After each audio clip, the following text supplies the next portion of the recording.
So today I'm going to explain the entire macro for the jungle role. I've talked about stuff like this before, but this time I'll be breaking down every single step and small decision I make. That way, you'll understand practically what I'm trying to show. Now, the jungle role is actually both the easiest and the hardest role in the game.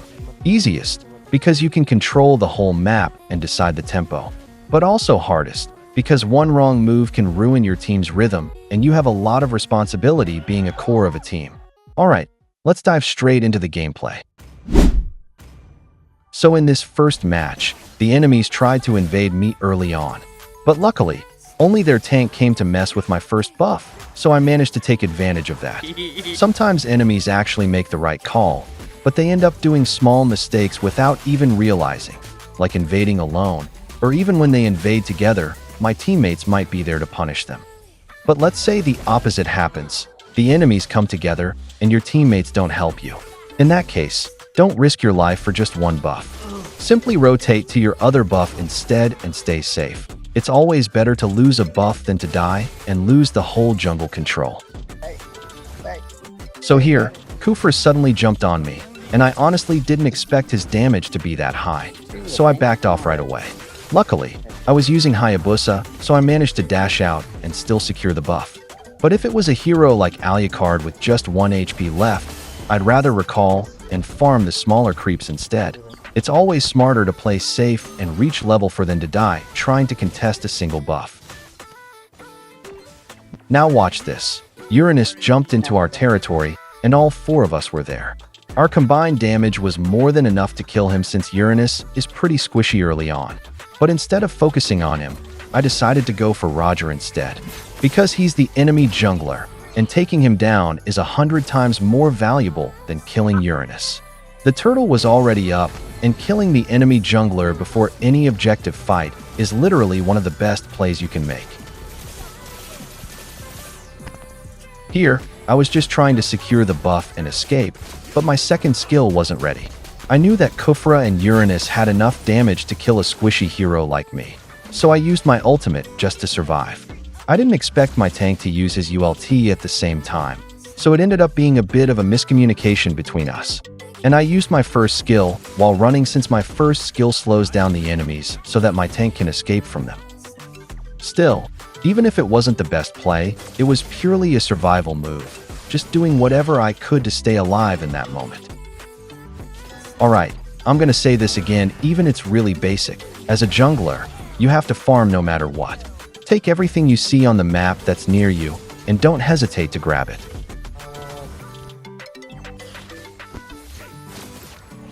Here, I completely underestimated Khufra's damage, and with Xavier's ultimate combined, I actually died.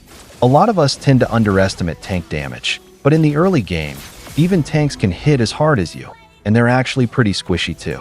So don't take them lightly. Don't be afraid to tank their damage, and if they overextend, go for the kill like I did earlier in the game. Now watch here. One of the most important things as a jungler is to always know your hero's damage potential. Don't automatically back off from a tank just because you think, oh, my damage isn't enough to kill him. If you take into account gold, items, level, and your hero's damage, you can usually calculate whether a tank is actually killable or not. That said, you also need to think about the rest of the enemy team. If other enemies are nearby, say a marksman, mage, or hyper carry, it might be smarter to focus on them instead, because taking down the right target can give your team much more advantage. So it's not just about killing tanks, it's about choosing your fights wisely, understanding your damage, and always calculating risks before committing. Now here, you can see that I'm carefully searching for the right target to kill. I could have just blown my ultimate blindly where the fight was happening, but I chose not to. I always try to prioritize the squishy targets first, the marksman, mage, or hyper carry, because taking them down early tilts the team fight heavily in our favor. By focusing on squishies first, I get the chance to eliminate them quickly, and then I can deal with the tank or tanky fighter afterward. It's a small decision, but it makes a huge difference in controlling team fights and snowballing the game.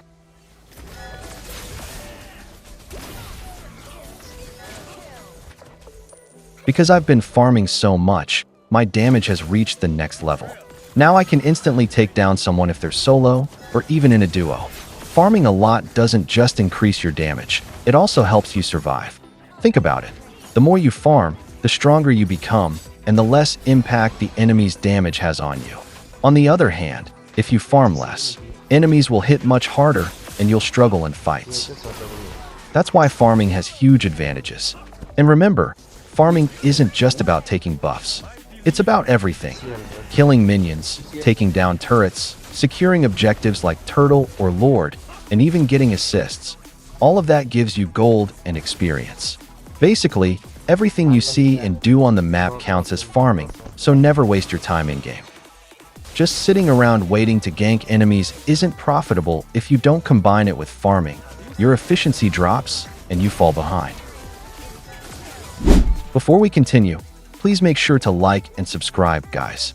Y'all can see how informative and helpful my videos are. But honestly, I've been getting very few new subscribers lately.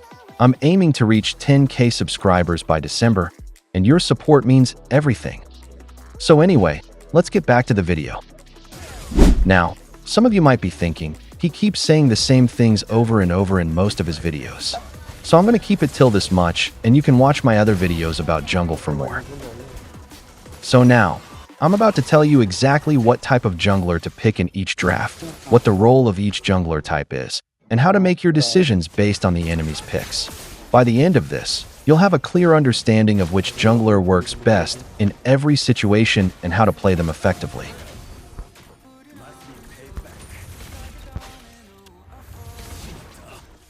There are several types of junglers, and each one has a different macro style that works best depending on your team composition and the enemy draft. For example, assassin junglers like Hayabusa, Ling, or Fanny who have high burst damage and picking off squishy targets.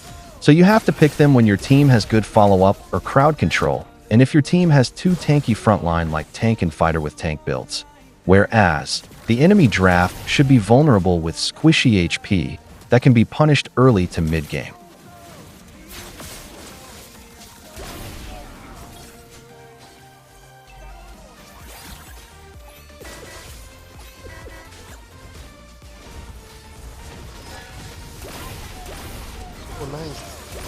In these cases, your macro as an assassin jungler should focus on fast rotations, safely invading the enemy jungle, and creating pressure across multiple lanes. The goal is to spread pressure over the entire map, not just one lane, rather than just farming aimlessly without looking for opportunities to gank. Assassins with high mobility have a huge advantage in this regard, because you can move quickly and punish enemies across the map. When played correctly, the enemy team will often play passively, farm less efficiently, and even hesitate to make plays because they're afraid of your mobility and burst damage. They end up reacting to your movements, which gives you a consistent advantage, controlling objectives, picking off targets, and dictating the pace of the game. On the other hand, fighter junglers like Martis or Fredrin are more balanced. They deal sustained damage while being tanky enough to survive in fights. These heroes are ideal in drafts where your team needs a frontline presence, but also wants consistent damage output. For example, if your fighter is more of a squishy damage hero, like a damage Paquito or Cho, then your team needs at least two sustain heroes, one in the jungle and a tank in the front line. In this kind of situation, picking a fighter jungler is the best choice because you provide both damage and durability, helping your team stay strong throughout fights and objectives. Your macro as a fighter jungler usually involves controlling jungle resources, maintain map control, helping side lanes, and participating in objectives like Turtle or early skirmishes, because you can tank some damage while still contributing significant damage to fights.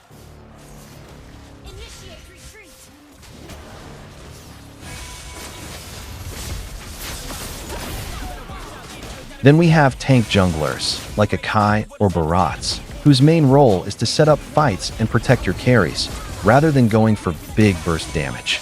Tanks are especially useful in drafts where your team has strong damage dealers, but lacks peel or crowd control to protect them.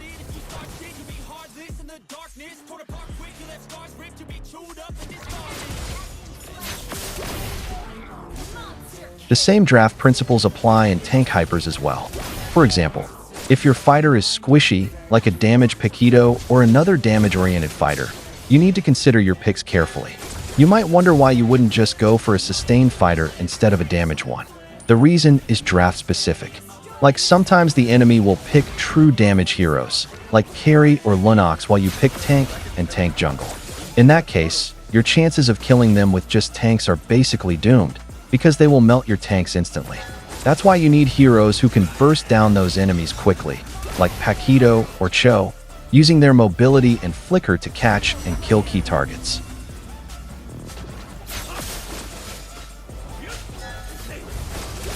In another scenario, you might have a combination of tank hyper and tanky fighters, and then the right response would be to pick a damage roam, like Saber, Natalia, or Helcurt. This way, you can maintain balance in the draft and still create kill pressure in fights. When it comes to macro for tank junglers, your focus should be on vision control, initiating fights at the right moment, and protecting your carries, while only taking kills when it's safe and necessary. Tanks aren't about flashy plays. They're about making the team stronger, controlling objectives, and creating opportunities for your damage dealers to shine. There are also mage or burst junglers, like Julian or Karina, who are excellent in drafts where the enemy has squishy backline heroes. Their macro revolves around snowballing early, controlling mid lane, and punishing overextended enemies, because they can quickly eliminate key targets and give your team a huge advantage.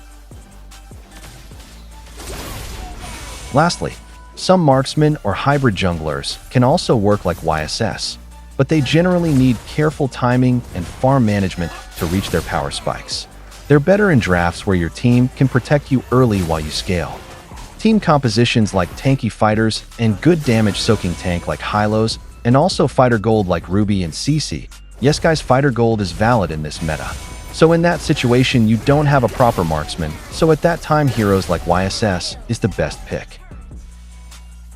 In short, the type of jungler you pick should match your team's strengths and the weaknesses in the enemy draft, and your macro, how you farm, rotate, invade, or contest objectives, should always support your hero's role and power spikes.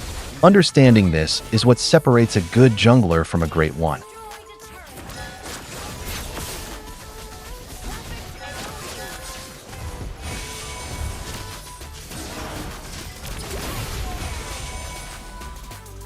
Now here as well, I was waiting for the right moment to engage, and I jumped in exactly when my tank used his ultimate on the enemies. And this is what I always say, timing is the key, not just for junglers, but for every single role in the game. You can have perfect mechanics, high damage, and even a strong hero, but if your timing is off, all of that goes to waste. Timing decides whether a team fight turns into a win or a complete disaster. If you go in too early, you might get focused and die before your teammates can follow up. If you go in too late, your team might already be wiped out. That's why it's all about reading the fight and knowing when to commit, not just pressing buttons.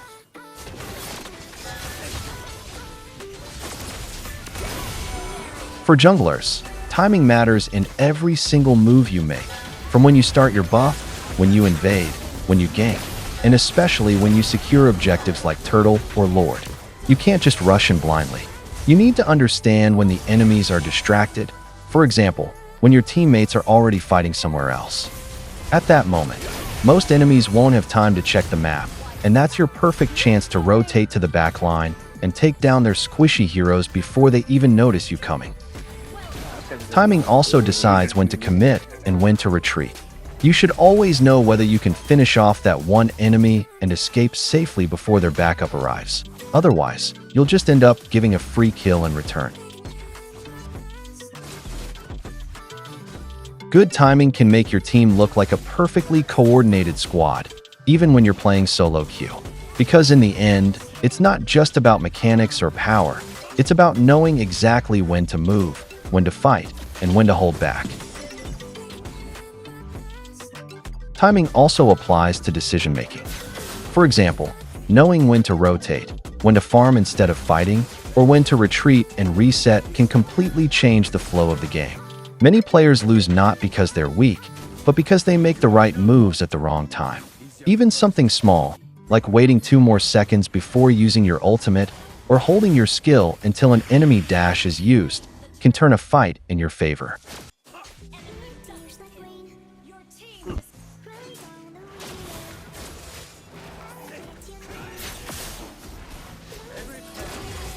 Timing also matters in objectives.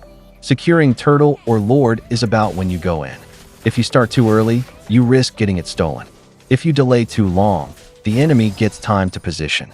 So, you always want to calculate both your team's and the enemy's cooldowns, positions, and even respawn timers before making that call. If there's a lot of crowd control in enemy team, then I suggest you to hide so that their fighter, tanks, and mage can't distract you from taking objectives.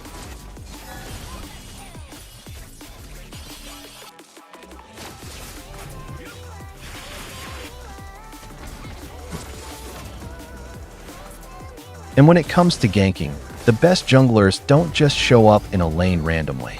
They time their entry based on enemy positioning, lane control, and ally cooldowns. If your ally's crowd control isn't ready, your gank might fail. But if you sync perfectly with your laner's skills, it becomes a clean kill and pressure on the map. So yeah, timing is literally everything. It's what separates an average player from a high-rank player. Once you learn to control not just your hero, but the tempo and timing of every move, when to fight, when to retreat, when to secure, and when to punish, that's when you truly master the macro of the game.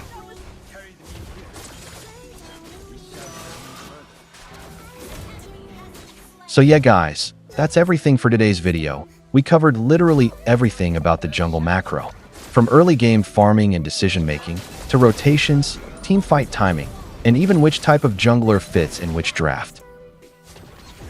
If you actually watched till the end, you probably understand now that being a good jungler isn't just about damage or kills.